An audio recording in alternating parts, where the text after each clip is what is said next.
I believe that our children should reflect who we are as adults. Have patience with all things, but first of all with yourself. St. Francis de Sales was quoted on One Time Through stating this, and I think it rings true. Hi, the purpose of my speech is to persuade parents to practice patience when raising children. Because I both have younger siblings and children of my own, I feel qualified to persuade you. I believe it is important to practice patience with children because it can help build their confidence, it can help create a positive emotional state, and it can teach them patience.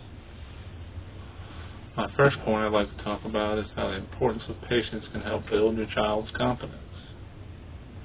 Teaching a child to be more self-sufficient can teach a child patience as well as confidence. According to an article by Liz Green on Child Mind Institute, self-confidence comes from a perception of competence. Encouraging your child to do certain tasks can build confidence and nurtures patience. Praise is also a good way to help children learn. Instead of saying, "Good job," letting them know how well they did will make them feel more accomplished. Also, according to Catherine Lee on verywellfamily.com, working with your child's self-esteem is one of the best ways you can spend time. It's not always easy to be a patient with your child, but in the long term it can make a difference. Now that I've explained practicing patience will help a child's confidence, I want to talk about the effects of patience on emotional growth. A child's emotional health is a big reason you should be practicing patience with them.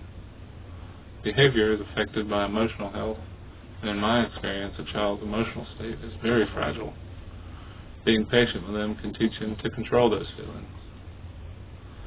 According to an article on Child's Encyclopedia, Carolyn Sarney states that by observing how adults respond to emotionally challenging situations, children may develop their own repertoire of responses.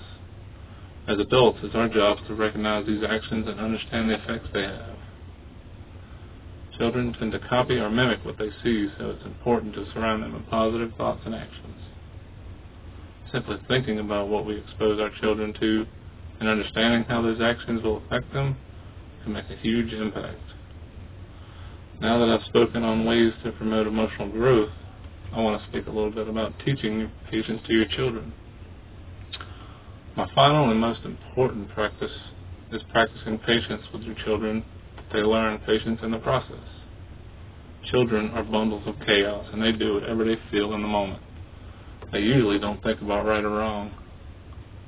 Instead of yelling when they do things incorrectly, try to persuade them that the things they're doing aren't the best way. Teaching them to be calm and think about their actions really make a difference. Steve Kalashman quoted Philip Zelazo, professor of child development, saying, "Children are more influenced by hearing stories. You want them to emulate them by receiving instructions." Playing along with your child's imagination can make understanding so much easier. Teaching patience to your children may take some time, but in the end it's worth it to see the outcome. In conclusion, I've shared ways to improve your child's confidence, ways to help emotional growth, and ways to teach patience. While everyone is different, I feel there's only one universal way to raise a child: with patience. In this speech, I've explained to you why I think patience is important in raising children. Patience builds confidence, positive emotional states, and it can teach them patience as well. I feel it's important to understand these things and help your child grow as parents. The lessons learned and the time spent can never be replaced. These are the things that really help create a bond with your child for the rest of their lives.